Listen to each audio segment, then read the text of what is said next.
as long as the Titans pick within the first 11 to 14 picks in this draft, it's going to take them going wildly off the board, off script, to make me happy.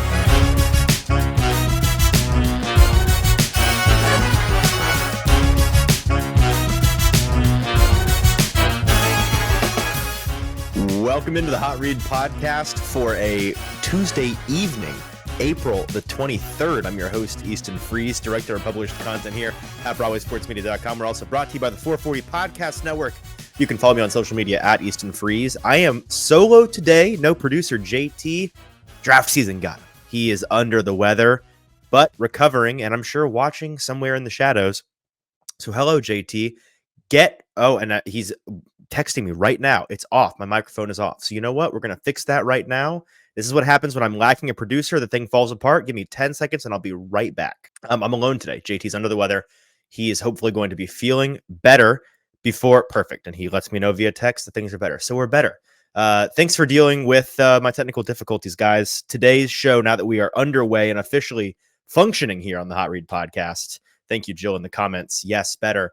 We got a couple of things to talk about. And this is our last live show before we are live during the NFL draft on Thursday and Friday night. JT is resting now to get better for Thursday night when we kick off our NFL draft live here on the Hot Read podcast. JT and I will be watching the first round along with you guys, wherever you're watching this right now, on YouTube, on Twitter, on Facebook. We will be live there with you, reacting to the entirety of the first round on Thursday night, and then the entirety of rounds 2 and 3 on Friday night as well. It's going to be a great time. Speaking of time, we are a little bit later today than usual. I can't remember the last time we had a primetime show like this, but today was a crazy one for me, and I'm self-producing the show, and just things got out of whack. But you know what? I said we're going to do a show on Tuesday. Here we are on Tuesday. We're doing a show. We're getting it done. Not going to let the last episode before the draft go scuttled just because some things changed. We adapt, and we are here. We've got some important things to talk through. We, of course, saw the Titans brass today. Chad Brinker, Ran Carthon, and Brian Callahan all spoke. I was in attendance at St. Thomas Sports Park. The Titans brass went through a pre-draft press conference in which they did not tell us much, but they did drop a couple of little nuggets in there that I want to discuss. Then I'm going to get to kind of my final address of the draft, my final predictions for what the Titans are going to do in this draft before we actually get there. And then mock draft 2.0, going through a mock draft that is certainly one of the most unique mock drafts I guarantee you have seen. I'll explain why that is in a little bit, but the entirety of the first round and then the 7-round Titans mock draft, my final prediction for what the Titans haul will look like. So a lot to get to. If you are with us live, with me live, I appreciate you being here. Do me a favor and make sure you're over on Broadway Sports Media's YouTube page. Find this live stream there. And in the comment section, you can join producer JT and Jill and Derek in today's conversation. I don't have a co-host with me, so if you want to chat along and keep me company, that would be greatly appreciated. While you're there, make sure you hit subscribe, hit like, all those things to help us with the algorithm. And then if you can hit retweet, hit like on Twitter and all those things, as much as you can help us share the show, that is always appreciated. Now, a couple of thoughts, and not many, honestly, on what we heard from Ran Carthon, Chad Brinker, and Brian Callahan at today's presser. Let's start with Chad Brinker, because that's where the afternoon started. We walk into the press room at St. Thomas Sports Park, and there's a table set up with 2 mics and a podium beside it. And who's come? What's this for? Podium's for Chad Brinker, I'm told. He's going to give a prepared statement beforehand, and then there'll be questions for Ran Carthon and Brian Callahan. Oh, okay, sure. Yeah, I mean, assistant GM Chad Brinker, he's a part of the process. Clearly, he has something to say. So he comes in and he gives like a 3.5 minute long prepared statement about the draft process and thanking the scouts and all of these things. It's 3 minutes, but it doesn't really say a whole lot. And then he says, I'm going to turn it over to Brian and Ran, and they're going to take any questions you guys have. And then he walks off into the sunset. Kind of strange on the surface. To me, really all it signals is kind of who's in charge here. And that's not to say that Ran Carthon is not in charge. But in terms of the draft in particular, the message that it sent to me, and maybe this isn't the message it was meant to send, but genuinely talking to other guys in the media pool afterwards, trying to figure out what exactly that was. we couldn't come to any better conclusion than, hey, we're establishing the fact that Chad Brinker is very, very, very much a part of this draft process, very involved in the Titans selections, and may very well be the guy at the stern of the ship when it comes to steering the picks that they make. He's over the analytics, the Titans' new and bolstered analytics department, and he's overseeing a lot of that in the draft process. So it makes a good amount of sense to me that he would be heavily involved, if not the lead guy, on making these decisions. Now, that's not a power play situation. I was listening with some of the guys in the media room to one of our favorite radio stations, nothing against the station, favorite radio shows in town, trying to make more of this than I think it really is. This idea that, well, there's a power dynamic, power struggle here. And Chad Brinker clearly has usurped Ran Carthon in terms of power in the draft decision-making process. I think that's really silly. The idea that this is not a situation, assuming that I'm right, that Chad Brinker is the guy pulling the strings here in a big way, there's no reason to believe that's not something that was arranged by Ran Carthon, deferring to the guy that he wants to be the point guy on these decisions, and who is doing nothing but the football side of things, not doing ops, not doing managerial, not having managerial duties. Like, he's doing analytics, going through prospects, handling scouts, doing football all the time. So again, it makes sense for him to be a large part of, and Derek has guessed it. Yes, it's Stillman. It makes sense that he is a large part, if not the main guy in this process. So that's kind of what that signaled to me. A number of questions for Brian and Ran followed, a lot of non-answers, as you'd expect, less than 72 hours away from the first picks being made. But a couple of things, they did confirm that the big board is finished. They are still tweaking some things, but generally speaking, it is done. Did not say how large that board is, not shocking. They were asked, Ran and Brian, about what a blue chip player is to them. And the way that Ran defined it, I think, is a good one, pointing out that a blue chip player for him is a guy you turn on the tape, any tape, and he pops off the screen immediately. He's not a guy where you have to say, "Did you watch that guy? Oh, but did you watch the Houston game though? Oh, did you watch when they played West Virginia?" No, it's a guy you turned on any of his games essentially in college, and immediately, boom, it's consistent. There's no doubt this is a football player that's going to work at the next level.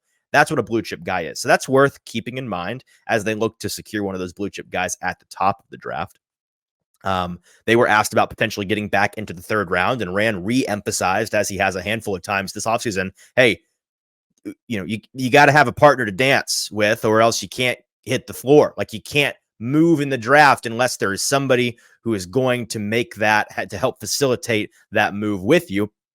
And that's something that, I get the impression. We'll talk about this in a little bit more in a second. When I go through what I think I know about this draft and what I think I know about the Titans right now, that's something that I think they are interested in doing, only having 2 top 100 picks and needing more, really, like, just in order to bolster their roster as best they can. Turning one or both of those first and second round picks into more picks would be ideal. And I think they share that sentiment. So that is something to keep in mind. What else do they talk about here? Ran Carthon was asked about NIL, depleting the depth in the draft, whether or not that's an overblown narrative. He agrees. He said that, yes, I think that he said that we used to joke with prospects like, hey, coming to the NFL, now you're taking a pay cut, wink, wink, nudge, nudge, because, all the sack lunch money they were getting under the table and the accusations there that were like, not so well kept a secret. He said, well, now they really are, some of these guys leaving college to take a pay cut because they were making more money in college. And so he says he does not blame one bit guys that want to go back to school for a little more coin the extra year. They're going to make more in school than in the NFL. He says that the day 3 depth has been impacted by that. They went through what they've gone through a handful of times, the way that their board works horizontally and vertically, which was in the context of a question asking if you're trying to decide between 2 prospects, one slightly graded higher, one slightly graded lower, but the lower graded player is at a position of much more significant need. How do you differentiate between those 2, and what ultimately guides your process on that decision? And he kind of sidestepped that question by essentially saying, hey, we build it horizontally and vertically. So when we get to a certain point, oftentimes there are 2, 3, 4, 5, 6 guys linearly, horizontally that are ranked the same or essentially the same. And they are vertically positioned by their position group. And so when you get to that position, the concept is, okay, well, these guys are all graded the same. So then let's address the position we think is of greatest need here. And that allows you to kill two birds with one stone, have that even balance of drafting for need and drafting for value. Now, how often that happens, I don't know. And how finely tuned the grading system on that board is, I also don't know, because that's really what goes into it, right? Like, if these guys are round number grades 1 through 100, then you're going to have guys that are the same. But, if they're doing grades like most analysts grade prospects, where this guy's a 6.71 or whatever, there ultimately is a guy that is going to be graded higher than the other. Now, they may be marginal, and they may have I'd imagine in the room they have rules to dictate, when it's this marginal, we're gonna address it from a positional standpoint. And this is the distance, this is the difference between guys that we're looking for in order to say pure value, this guy is better, I don't care what position he plays. We're never going to know those things, but that's something that I find interesting about the way that they handled their board. They were asked about tackles, and when you specifically tackles, when you're evaluating the linemen, trying to decide where these big guys are best fit to play in the NFL position wise. How do you determine whether a tackle can switch from right to left, or is going to work better on the left side than the right? And they said that there are certainly some guys in this class they see as one side only, but and this is an answer from Brian Callahan. He essentially said most of these guys we think have versatility, and in the modern, and this is a lot of stuff we've been saying on this show for months now. A lot of these guys in the NFL have, in college coming into the NFL, have the versatility to play either side. They're being cross-trained from an early age. And more importantly, in the modern NFL, you aren't seeing premier pass rushers lined up on the left side as often and as consistently as it was in the past, right? The idea of attacking the quarterback, the righty quarterback's blind spot consistently as a defense with your best rusher up against the left tackle.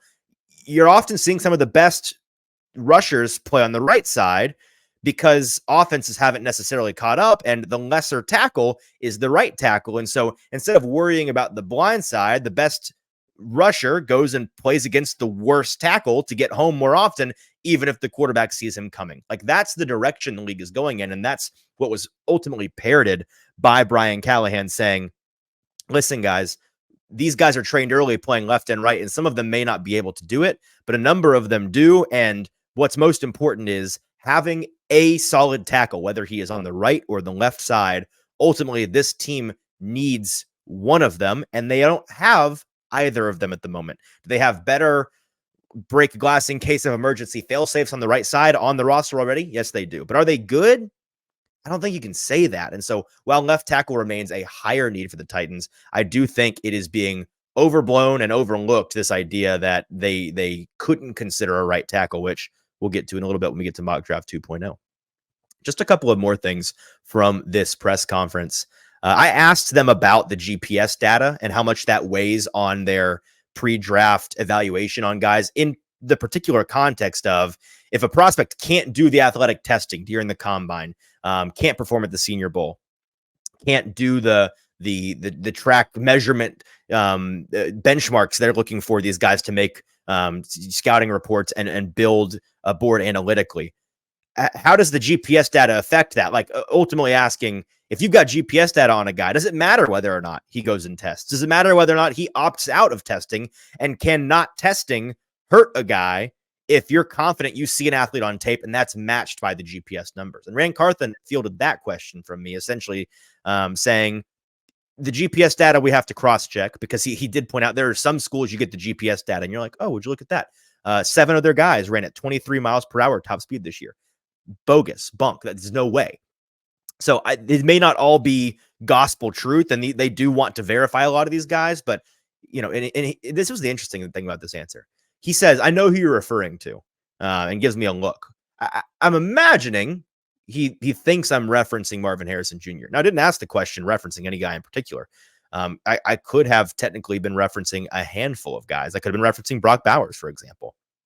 But I'd imagine he thinks I was referencing Marvin. And the vibe on the answer in regard to assuming it was Marvin he was talking about, the GPS and the tape is what we rely upon most of all. And when we are confident in what we see on that front, not doing the athletic testing isn't necessarily a deal breaker. It's not going to hurt a guy too badly. So that was his answer on that. Anything else here? Oh, one last thing. And this is going to lead us into the next segment of the show here. Early on in the presser, I think it was Sean Davenport who asked Rand Carthon whether or not there were any players on their board that they consider untrade downable, guys that they would not move off of their spot at 7 should they be available to the Titans. And Rand's answer was, and I quote, short answer, yes, and a smile and moving on. Now, that leads us to our next segment here, where I want to essentially play a game of I think, I feel, I know, which is something that I don't know if it was, I'm imagining it wasn't coined by Braden Gall, my friend and colleague here on the 440 Sports Podcast Network. If it was, I apologize. It's where I got it from.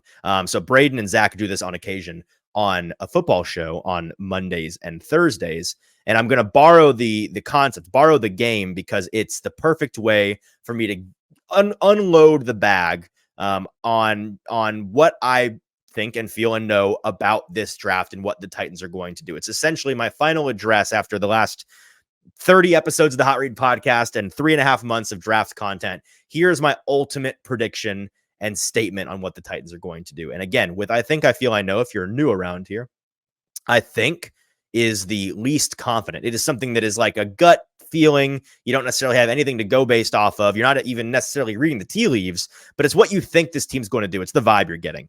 I feel is reading the tea leaves. You don't have hard evidence of it, but based on certain things you have seen or heard, this is what you feel they're going to do. And then I know are things that I have reason to believe, whether or not I can share them publicly. I have firm sourced reasons to believe this is the case. So I think, I feel, I know. And here are the statements that I want to make.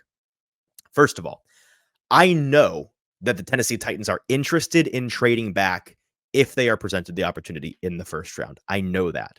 I also know that there is at least one player they would not trade off of on their board. I know that because Rand Carthon said it explicitly today. I feel that that player is Marvin Harrison Jr. and or Malik Neighbors. I feel it's one of those top 2 receivers. I think they won't end up moving off of 7 ultimately, even if they want to. And I'll get to more on that in just a second. I'll explain why I think they won't move off of 7 ultimately on Thursday night. I know that there is smoke on Malik Neighbors from a personality and behavior standpoint that is problematic.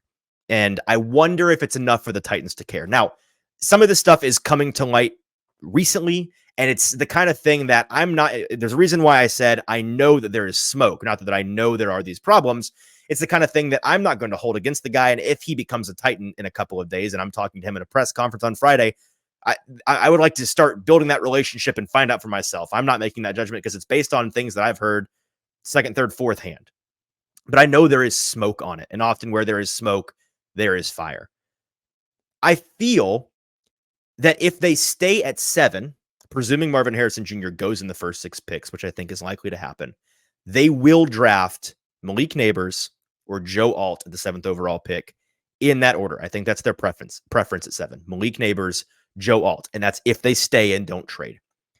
I think their board ultimately looks like Marvin Harrison Jr., Malik Neighbors, Joe Alt, and then some order of Olafashinu, J.C. Latham, and Rome Odunze.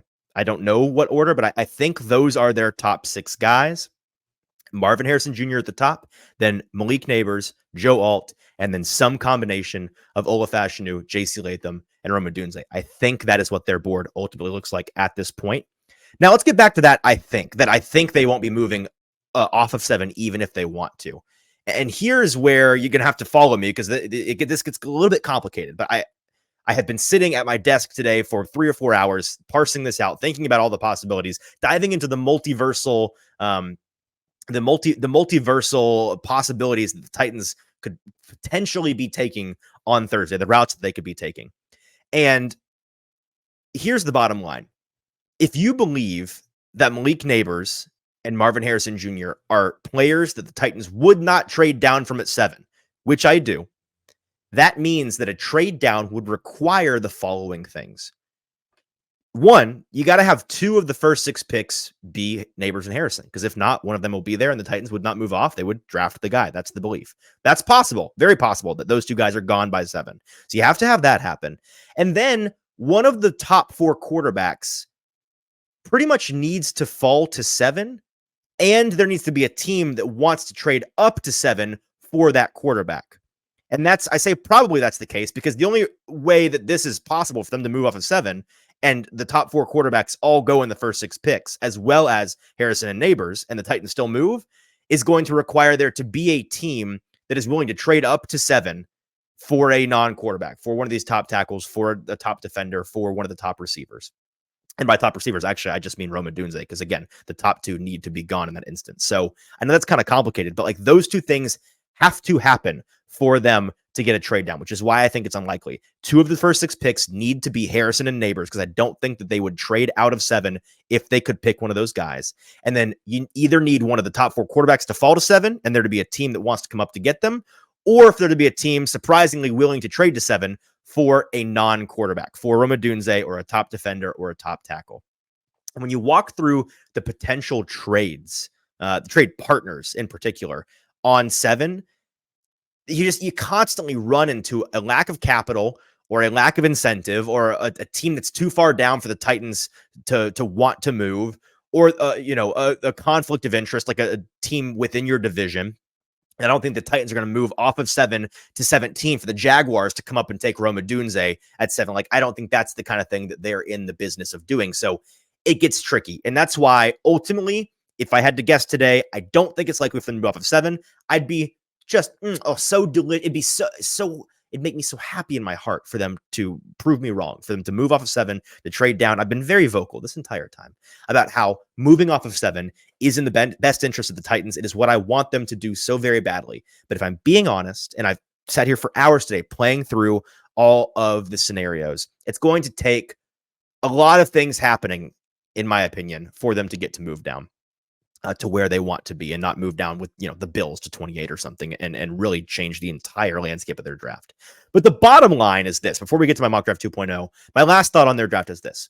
As long as the Titans pick within the first 11 to 14 picks in this draft, it's going to take them going wildly off the board, off script, to make me mad.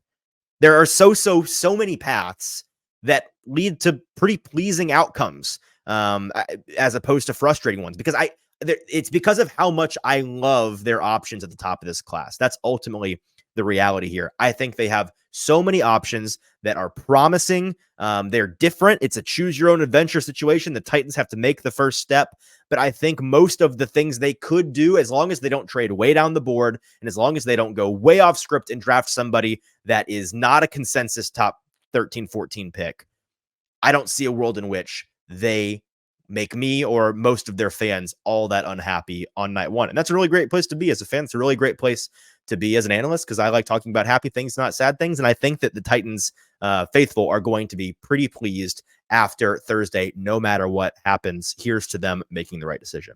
Now, let's get into one of the most unhinged things I will ever put on the Hot Read podcast. Let me explain why it's going to be so unhinged. For a couple of weeks now, I've had scheduled here the last episode to be Mock Draft 2.0, going through my second iteration of my first round mock and 7-round Titans mock, explaining where I think guys are going to go and why. And I sat down today. I pulled up my Mock Draft 1.0 from 4 weeks ago. And, I was just going to edit off of that and stick with things I think I still like, and change some things I didn't, and just modify that for today's purposes. And then an hour passed, and I hadn't really made much progress, and my brain had started to turn to pudding.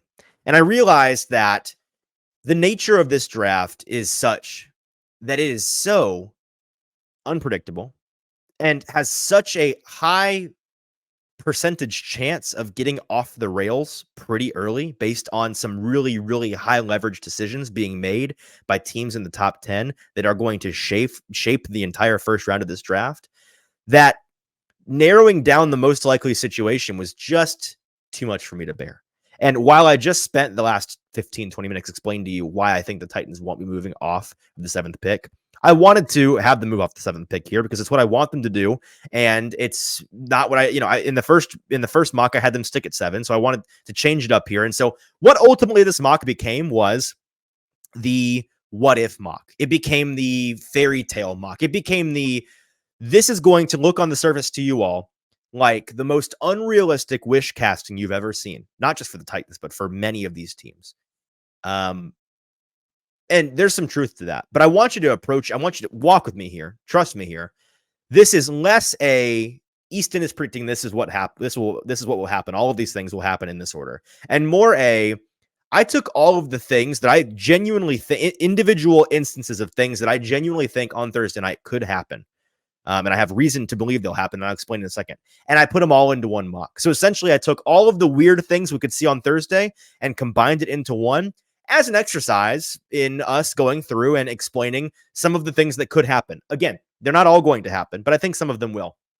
And with that, let's pull up my mock draft 1.0 here. And oh, great. It has D. There we go. There it is. It had D decommitted there. Had to bring it back in. Here's the first 5 picks in my mock draft 1.0. And if you are watching with us on YouTube, you're going to realize already things are a little bit different than you may have expected. Not at the top, of course. Caleb Williams going to the Bears. No shock there. I've still got Drake May going to the Commanders. I had him going there in mock draft 1.0.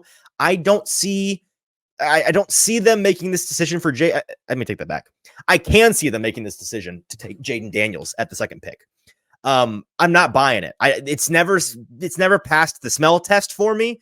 I think the NFL, like this idea that the NFL is actually not that high on Drake. He's the 2nd best quarterback in this class for me, and it's not really close. I think there's plenty of folks in the NFL that like him a lot. And I think the Commanders are a team with Adam Peters at the reins as their new GM that would be willing to do what we've seen. Because what have you heard so far? Every single national analyst, every single national insider has been very, very aggressive with how confident they are on these shows, saying, I've not heard anything to indicate that the Washington Commanders are interested in anybody but Jaden Daniels. I've heard that it is Jaden Daniels. It's all but decided. And then they had their Top Golf event a week ago. That's kind of straight. They're inviting everybody. And then Jaden Daniels has a whole thing with his agent. And it sounds like he's not super happy about the way that it went. He wanted more FaceTime. And suddenly he's interested in potentially going to other teams. It's weird. It's a weird situation.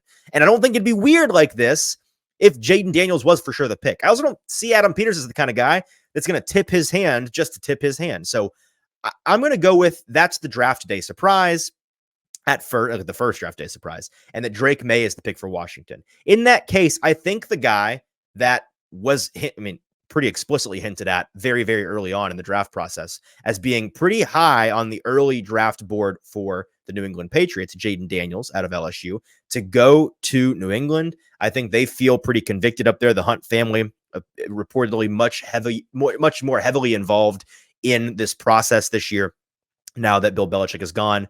I think it's reasonable for them to be wanting a quarterback of the future and wanting to take advantage of their position in this draft, a draft in which there are 4 very good quarterbacks to draft from. Then at number 4, the Vikings make their move. They trade up with Arizona. Arizona trades out of 4. Monty Austin starts the wheeling and dealing. He moves down, and it is a first-round swap only. The Vikings move up to 4, and the Cardinals move back and take number 11 and number 23, Minnesota's 2 first-round picks. Now, I'm not necessarily saying I think this is going to happen. In fact, I said earlier today to some friends that I was talking to, I'm starting to, with every passing day, I am worried that Minnesota may not get this done. I am worried that they may not have a trade partner, and this work that they did early in the draft process to best position themselves to be the team that comes up and gets the quarterback maybe for not. And there's already some messaging out there today. I saw somebody saying, well, if it's the fourth quarterback and it's JJ McCarthy available, the Vikings organization is actually reportedly willing to stick at 11 and 23 and use one of those picks on either a Bo Nix or a Michael Penix as their consolation, not wanting to spend too much to move up for a JJ McCarthy. Maybe that's the case. But at this point in the game, that is not coming out for no reason. When you hear leaks like this in the NFL, you must always ask yourself, who would want this out and why would they want it out? And why would they want it out now? And that's exactly the kind of thing that a team who is starting to realize, dadgummit, we may not have, we may fail on this mission to get our quarterback. This is some cope. This is some damage control. That's what it reads like to me. Now, I don't think they're actually out on a JJ McCarthy. And in this instance, obviously, I have them moving up with Arizona to 4 to go and get their guy. I actually think it may be the best of the quarterback needy teams. I think it's the best situation for a JJ to land in because he can come in and kind of do the Kirk Cousins thing out of the gate. He can't do much more than that, but he can kind of do that same thing and they can try to build him, grow him from there. And then the most interesting pick in my first 5 here, it's JC Latham going to the Chargers. Now, I don't necessarily think the Chargers are going to take him at 5. I think there's a world in which they're the partner for the Vikings who moved to 5. The Chargers move back to 11 and 23, and they take JC Latham at 23 if he's there. But this idea that, Joe Alt could be the first tackle off the board and he could go to the Chargers, I don't think that's nearly as likely as a JC Latham going to the Chargers for a couple of reasons. One, I don't see Joe Alt as the kind of guy they're looking for. In fact, he's a left tackle who I think is talented enough to play either side, but they're not in need of left tackle. They've got Rashawn Slater. They are set at that position. They do badly need a right tackle, and that is what J.C. Latham naturally played in college. I think both Latham and Alt are capable of switching sides, don't get me wrong, but I think that a J.C. Latham would fit that positional need immediately, and I think he's the kind of road grading power style tackle that a Jim Harbaugh offense in particular is going to want to run. Pound the rock, run behind the big body, out physical your opponent, and pound these running schemes until the cows come home. That's the kind of guy that I think a JC Latham, much bigger body, a much stronger player, not quite as great in the footwork department as Joe Alt, but has some upper hands on him in that way. I think JC Latham could be the guy for the Chargers at 5 or at 11, wherever they end up picking. Okay, now on to the next 5 picks. And here's where things start to get very interesting. Let's start at the top. The New York Giants have Marvin Harrison Jr. fall into their laps just like that. A surprise top 5 candidate in JC Latham pushes him down the board. And the Giants land Marvin Harrison Jr., a player that can play inside, a player that can play outside, a guy that they need very, very badly in their wide receiver room, a sure thing, a number 1 receiver, a dependable, reliable, week in, week out, snap in, snap out guy that you can go to in a pinch. So they are very, very pleased by that. A good thing happens to the Giants fan base. They've needed it. Then the Cardinals, Monty Ossenfort, pulling the full Monty, wheeling and dealing in 2023 draft fashion where they moved down and then back up for Paris Johnson Jr. He does the same thing. So Monty moves from 4 with the Vikings down to 11 and 23. And then the Cardinals trade back up with the Tennessee Titans at 7 because they want a star receiver for Kyler Murray to be able to pass the ball to. And they trade 7 and 11 with the Titans. So the Titans move back to 11. The Titans also acquire some day 2 capital that they so badly need. So they pick up 66 overall, a top of the 3rd round pick, and 90 overall, a back of the 3rd round pick. If you're wanting to know the actual value of this for the Titans to move back 4 spots in the first for 2 round 3 picks, it comes out to a plus, let me double check here, a plus 150 value for the Titans, which is the equivalent of the 88th overall pick, depending on what chart you're looking at. But roughly a mid day 3 pick, the Titans will be picking up an excess value from this trade. So the Titans move back 4 spots, and the Cardinals come up and get their guy in Malik Neighbors, who is the wide receiver 1 for a number of teams, may very well be their wide receiver 1, and could be the reason why they move down from 4 and not take Marvin Harrison Jr. necessarily. Then you get to 8. And this is the part, Derek in the comments saying, thanks, I hate it. I'm wondering if this is the portion he is referring to, because you've got the Jacksonville Jaguars making perhaps the biggest splash of the draft, moving up to number 8, swapping picks with the Atlanta Falcons. The Jaguars moving to 8 Atlanta moving back to 17 and picking up the Jaguars' second round pick, which is in the 40s, if I remember. I should have written these down. In the 47, something like that. So picking up an extra second round pick to move back to number 17, the Falcons are. And the Jaguars come up and make a splash that they so desperately need. Now, I tweeted this out last night that I have a gut feeling the Jaguars are going to be at least trying, working the phones, doing their best to make a splashy, sexy move that fans of the rest of the AFC South are going to be rather annoyed by. And this would be that move, picking up the third of the top three receivers in Rome Odunze, replacing the receiver that they lost in free agency this year, in Calvin Ridley, of course. I think that this is something that they are going to consider. Now, whether it is Rome Odunze or whether it's Brian Thomas Jr. at LSU, who will be more attainable for them at 17, maybe they trade up not quite as far to land that guy, or he falls to them. I think this is the kind of thing that they could do. Trent Baalke and company, they need a win bad, and their offseason so far has been a wreck. And so this would be the kind of face-saving maneuver, at least in the interim, in the short term, not the interim, in the short term, for that organization to have their fans get fired up for the first time in a while. Then we go to the Bears, and they have the first defensive player come off the board at number 9, but it's not Dallas Turner out of Alabama. It's Byron Murphy, the second out of Texas. This is the scuttlebutt recently. That Byron Murphy is a sneak. I think it was Daniel Jeremiah who said on the air, a sneaky top 10 pick this year is Byron Murphy, the interior pass rusher out of Texas. I could see them going with him and shoring up that defense, building a more complete team around Caleb Williams. And that defense, which ended last year looking impressive and strong, adding a key piece in the middle. Then finally, Joe Alt comes off the board at 10, lower than many expected him to, going to the Jets. They make the smart choice here. I can't tell you how long I sat with my cursor hovered over Joe Alt, Brock Bowers. Joe Alt, Brock Bowers. The Jets doing something dumb here is so within the realm of possibility, it'll make your head spin.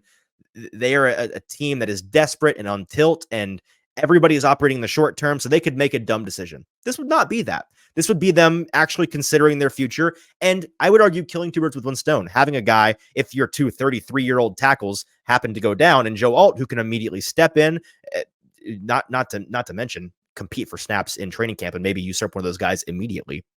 But at the very least, have a guy to protect Aaron Rodgers that you desperately, desperately need in the fold. So they land Joe Alt. Now, for the next 6 picks here, the Titans at number 11 land Olumuyua, is his full name, Fashanu, dadgummit, out of Penn State. They land tackle 2, the second of the left tackles, natural left tackles in this draft class. I think this is a fantastic move for them. I would be super, super pleased if they moved back, added day 2 capital in the third round and landed an Fashanu. I think it would be a phenomenal trade-off to go from Alt at 7 and nothing else, or Fashanu plus extra capital in round 3. I'm all for it. I'd make that trade 10 times out of 10. And I think the Titans brass is very, very pleased with the way that they maneuvered here. At 12, Dallas Turner comes off the board. The Broncos have arguably the top edge rusher in this class fall into their lap, and they are very pleased, something that they can start to build around a cornerstone player on the defensive front to pair with their cornerstone player in Pat Surtain in the secondary, start to build up that defense in a division with Patrick Mahomes and Justin Herbert, and Gardner Minshew, of course. And then at 13, the Raiders do the thing that is kind of dumb, and maybe they don't do this. And maybe this is a trap I'm falling into. This idea that every single year we always assume one more quarterback's going to go in the first round than actually does. This, I could be walking right into it here. Genuinely, I could. But I know that coaching staff in particular has a connection with Michael Penix Jr. They have not so secretly been enamored with him in this process. And you've been hearing things in recent days. Again, this could be a trap. But you've been hearing things in recent days about how, talking to GMs, Michael Penix Jr., kind of the best kept secret in the league. A lot of teams really like this cat. Think he's a first-round caliber player. Think he's a dog. Did you read his article in the Players Tribune today? That last line where he says I'm paraphrasing, the only medical check you need to do on me to see whether or not I'm a good ball player is an EKG. Just check the heart because I've got the heart to be your guy. Baller line, mic drop move. I could see them pulling the trigger here because I'm not sure they want to walk into a season with Gardner Minshew as your one. And I'm sure guys like Devontae Adams aren't exactly jazzed by that kind of idea. Michael Penix Jr. throws a relatively catchable ball, threw a lot of deep balls in college. Not the most accurate guy in the world. I would argue less accurate than you think he is. But a Devontae Adams, you just chuck it up and let him go get the ball. That's the kind of guy that I think a Devontae Adams would really enjoy catching balls from. And I think it's the kind of thing that could kind of work. I think the Raiders may be uniquely positioned to do that. Then at 14, the Saints will start to fly through these as we get further down the board. Talisa Fuaga out of Oregon State. The Saints address a bad tackle situation they have right now. Trevor Penning, who is he sucks at football. He's not been very good for them. And then Darisaw? No, not Darisaw. That's Vikings. The other tackle in New Orleans. Somebody in the comments can help me out. That we learned this offseason may be injured for the long term, and they may have a problem at 2 tackles now, and they're going to need to address that. So Talisa Fuaga is the option out of Oregon State, a very good option for them, a guy that can start right away on the left or the right side, in my opinion. Then the Colts make a move, the second move that will piss off Titans fans and Texans fans on Thursday night. They land Brock Bowers. The tight end position has plagued the Colts for a long time now. No more rolling out Mo Alley Cox as your guy every week. No more hoping Jelani Woods starts to develop into the guy.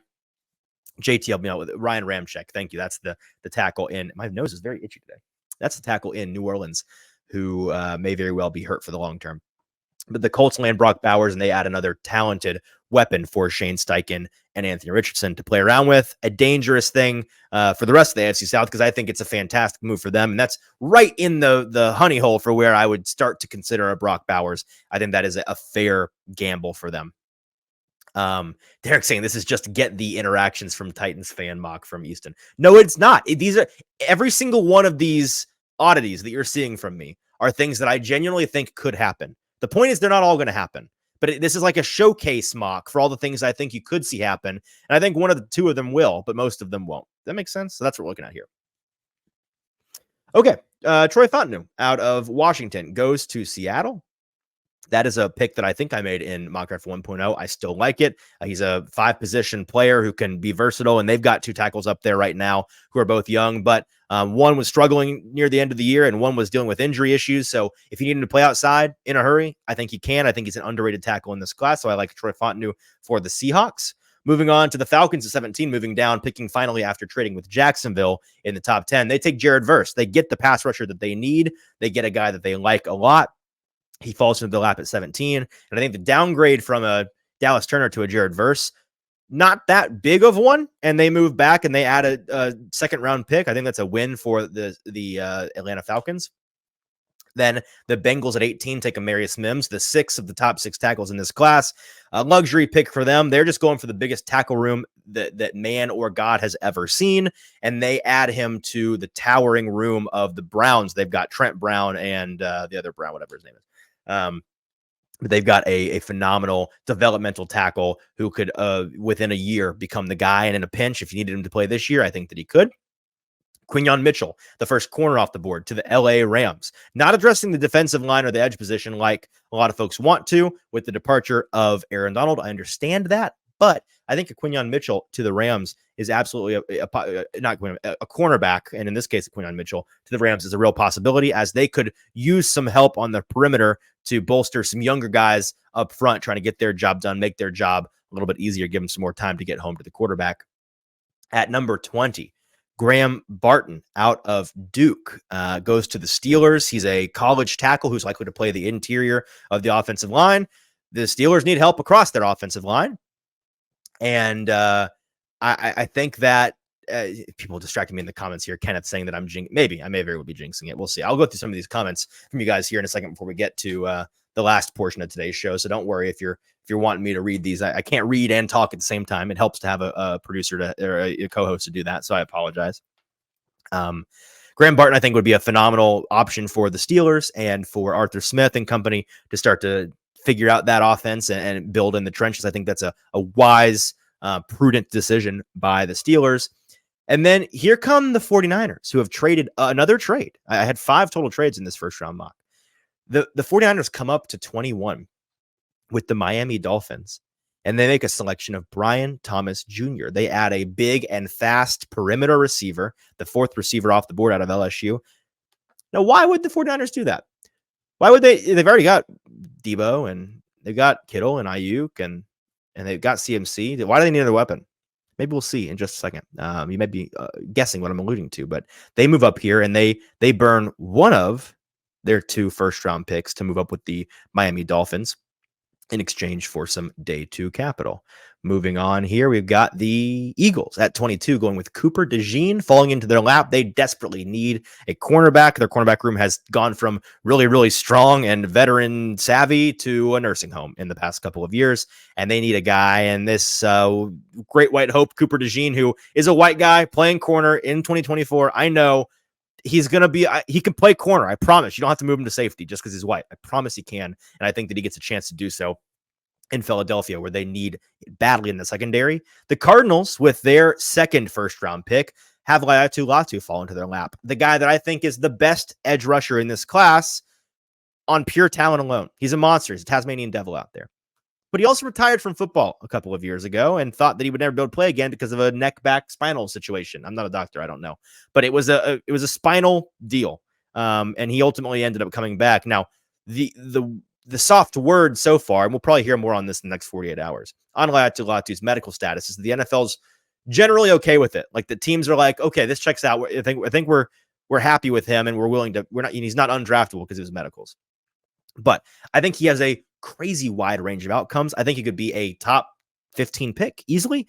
I think it could also be like a mid-second day pick because of those medicals and teams just not wanting to touch it with a 10-foot pole. So where he ultimately goes, I don't know. Had him go in the 20s here to the Cardinals. At 24, the Cowboys go with Terrion Arnold. The second cornerback comes off the board. They get a big boy to replace the loss of Stephon Gilmore in free agency and to play opposite a Trayvon Diggs, who's coming off of a major lower body injury last year. So that's a big boost to their defense, fills a big need for them. The Packers go with Tyler Guyton, the 7th tackle in this class out of Oklahoma. They are a patient bunch, and they are in need of tackle, and he's the kind of guy you're going to need to be a little patient with, but I think can come in and be a valuable starter for you down the line. So that's Tyler Guyton to the Packers at 25.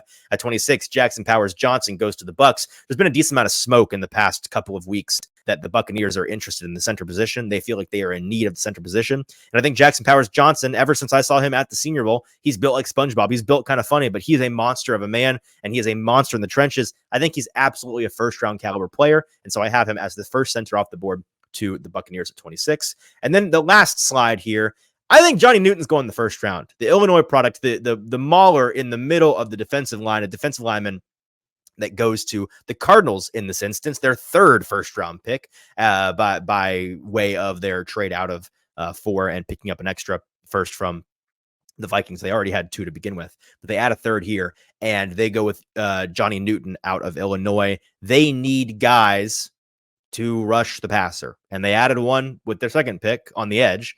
They're going to add one in the middle now, and this defense, the defensive front at least, is going to have some teeth to it, and that's big for Jonathan Gannon's system down there as a defensive coach. He's loving it with those 2 picks.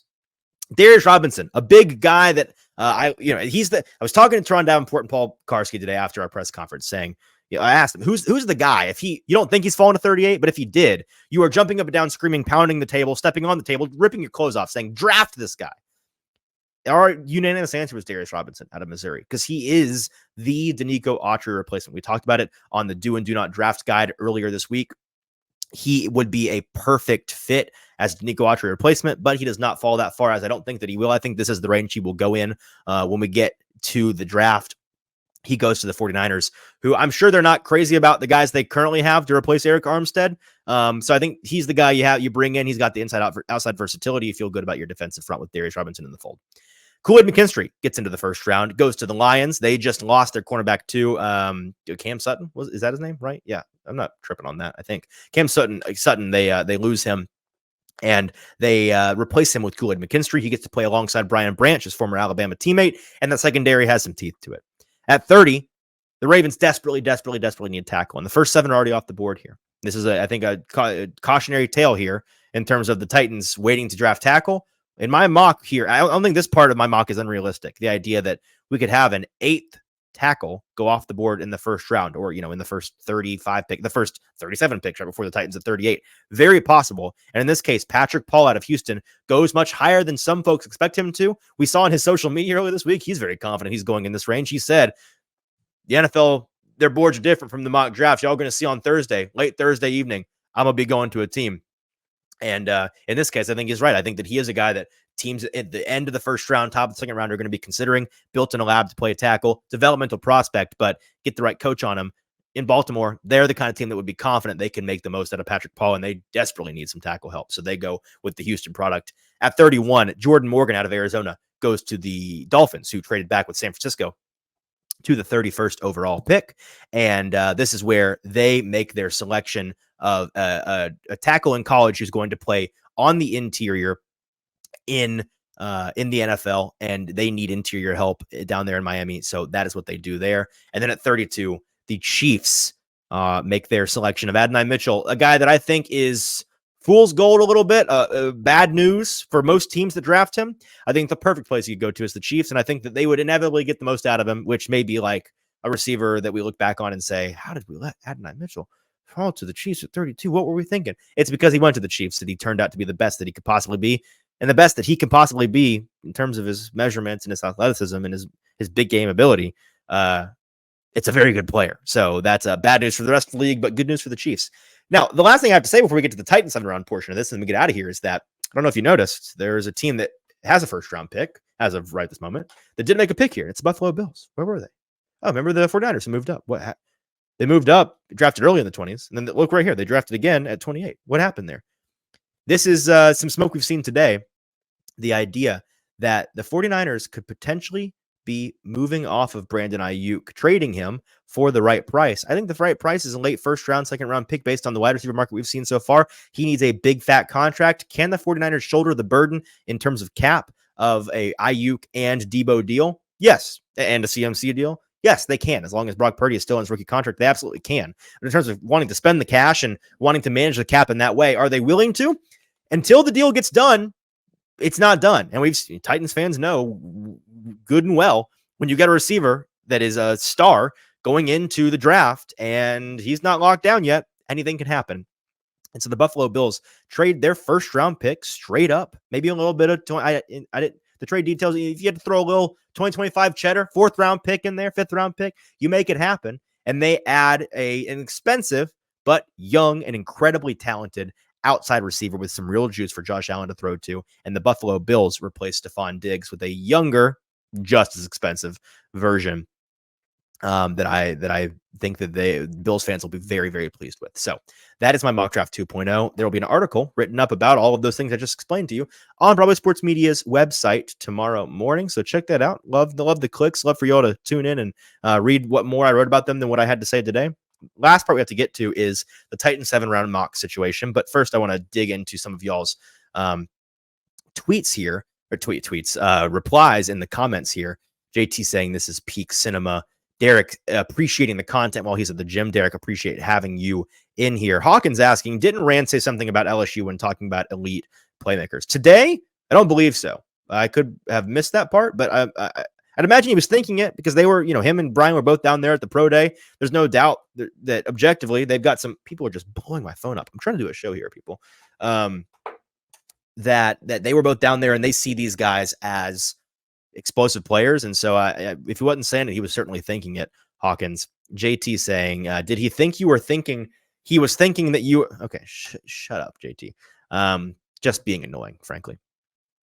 What else in here? Anything else? People reacting to the mock, saying that it's clickbait. Yeah. Hawkins saying, not terrible. I would have liked 2 of their first-round picks because Cardinals have 3. Yeah, well, I mean, I'm sure you would have liked that, but in terms of a value situation, moving up 4 spots, you're not going to get 2 firsts out of that unless you send significant capital back. That's just the reality of the situation. So I'd like it too. Don't get me wrong. I just don't think that's going to be a possibility here. Derek saying, get fashion at this point if you let all the better talent get away at wide receiver and tackle. I think he was saying that when we were getting to the Titans pick, and I did it, so you're welcome. Hawkins, the Colts with Bowers is a scary thought. They cannot get him. Yes, they can get him. I think that they will end up with one of Terry Arnold, Quinyon Mitchell, or Brock Bowers. I think that that's who the Colts will be taking away from this draft. I like all 3 players a lot, and it's going to be a bummer no matter what. If you're a Titans fan, for them to come away with one of those big guys, you just got to remember that the Titans are going to come away with a guy that the Colts fans are probably not all that fond of either because they have a top 15 pick as well. They're going to get a good player as well. So it's a 2-way street there. A name, not a fan of Olu at all. I rather have Fontanu His run blocking is terrible, and I just don't see this supposed amazing pass blocker. I agree with you that his run blocking is not great. It's below average, but that's the kind of thing that you can teach up quickly in the NFL. And a guy like Bill Callahan, I think, is absolutely capable of it. I'm going to have to really strongly, respectfully disagree with you on him being an amazing pass blocker, not being an amazing pass blocker. He's the best pass blocker of these tackles, pretty explicitly to me. He's a monster. He's so nimble. His footwork is incredible. He's gliding across the field. He's got much more strength in him than Joe Alt does. I think that he's the best pass blocker with the bullet. So I am a fan of Olu. The last thing I'll agree with you on here, criticism sandwich, positive, negative, positive here. The positive I'll end on is you say you'd rather have Fontenot. I have no problem with Troy Fontenot. In fact, I was talking today to Teron Davenport about how I think that Troy Fontenot is an underrated player in this draft process. I think that he's somebody that I would love to see on any team, but the Titans in particular. He's got incredible movement skills, the best mover, the best footwork of these tackles. That's his superlative. And he's got not any other super sexy traits to him. He's not a mauler. He's not incredible in pass blocking or in the run game in particular. He's not crazy strong like a JC Latham is, but he's like a B+, A- in every single thing. He's just solid, and he looks like a pro on tape. So I would have no issue with that at all if that's what ends up happening. And I'm saying he's good, but he gets pushed back off the quarterback too often for me. Still going in on Olu there. And then Ethan says, late to the party, but I can see what folks are talking about. JC Latham at 5 feels like an impossible domino to fall to allow a lot of this to fall the way that it does. I wouldn't say impossible, but I'd say it's unlikely. But certainly, like, again, the Chargers, whether it's at 5 or at 11 or wherever they trade to, I think that JC Latham is probably the top tackle on their board. Maybe on Thursday I'll be proven wrong, but I don't think that's going to be the case. And then Kenneth saying, oh, good, Easton went tackle in his mock draft. Look, lock in those receivers to the Titans bets. Maybe, perhaps. Anything else here? Derek saying the Great White Hope going to Philadelphia would break my heart. Ethan, I feel like it's so risky that only a team like the 49ers or Chiefs would take Latu in the first. But like you said, folks don't seem too concerned based on the media reports. Yeah, it's all based on the medical. I think if teams clear him and are confident, they're going to feel like whoever gets him, they've got the best edge rusher in this class. And from a talent standpoint, I can't really disagree with them on that. Top tier saying, I would hate if the Titans traded off of Neighbors at 7. I think that they are not going to do that, as we talked about earlier in the show. And in this case, they did not, but I understand you are heard on that front. Derek asking if the Dolphins are still allowed to have a first. Yes, they forfeited their first last year. They forfeit a later round pick in this draft, I believe. Chef Rand saying 2/3 ain't enough to pass Malik Neighbors. Failure. Chef Rand, you weren't paying attention. The Titans didn't take 2/3 to pass Malik Neighbors. Malik Neighbors was already off the board, big dog. So that's not what happened here. And then Derek saying, then they aren't getting 7 if we're sitting on the potential of Neighbors, Odunze, or Alt. I'm not sure what that's in reference to, but we'll move on. Deagle saying he's not a fan of Brinker. Why, Deagle? What do you know about Brinker to have anything against him? That's my question. Okay, let's talk briefly about the Titan 7-round mock here. And here it is. If you're watching on YouTube, I've pulled it up here. Very fancy formatting. I typed it into Word, but here it is, a screenshot for you of, in this instance, what the Titan 7-round mock would look like. And while I think it's unlikely they'll have this many picks ultimately in the draft, I do think a lot of these guys are firmly on potential future, soon-to-be future Titans watch for a couple of reasons. Olu Fashion at the top, we already talked about. They land their cornerstone left tackle. Big move, great first-round pick. Second round, I talked earlier this week about how Junior Colson is a very, very strong possibility for the Titans at 38. And listening to Dane Brugler on the Athletic podcast earlier this week talk about how he sees Junior Colson as, with a bullet, the best linebacker in a bad linebacker class, one of the only guys capable of being a green dot guy on day one.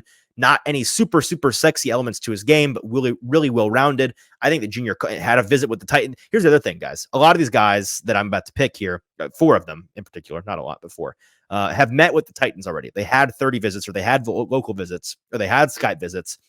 And last year, I believe it was every pick the Titans made outside of their first-round pick of Peter Skoronski was a guy they visited with pre-draft. Now, does that mean that's going to happen again this year? No, not necessarily.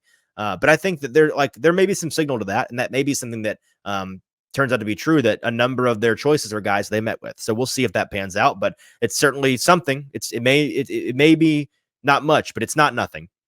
And so Junior Colson to the Titans at 38. Some will see it as a significant overdraft. I do not. I think that it is. I think that Junior Colson's the best linebacker in this class, and I think the scarcity of the position in this class, you take him at 38 and you're happy with it.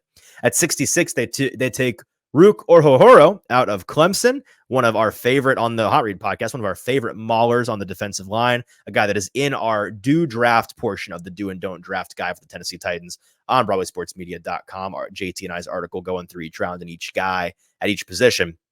He's a guy that we would love for the Titans to draft, and to get him in the third would be a phenomenal value. I think that he would be a great pairing with Jeffrey Simmons.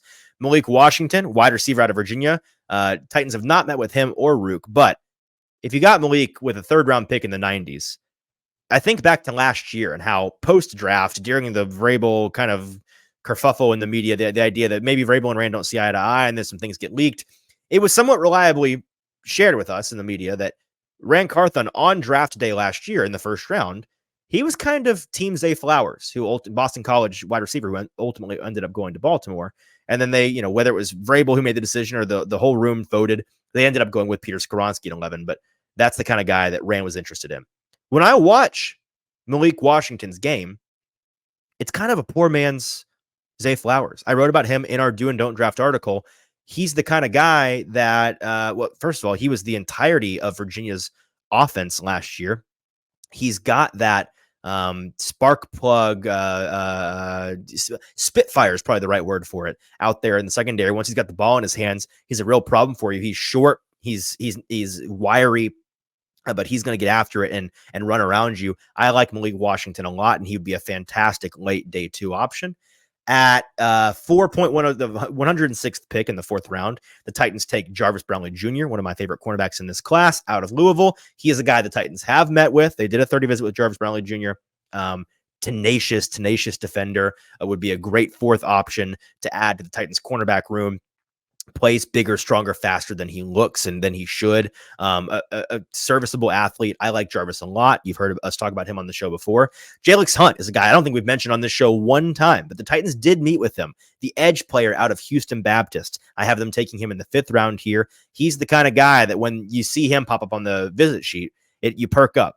They're meeting with a Houston Baptist kid at a position of need. I wouldn't be shocked at all if they like a Jalix Hunt. I like a Jalix Hunt.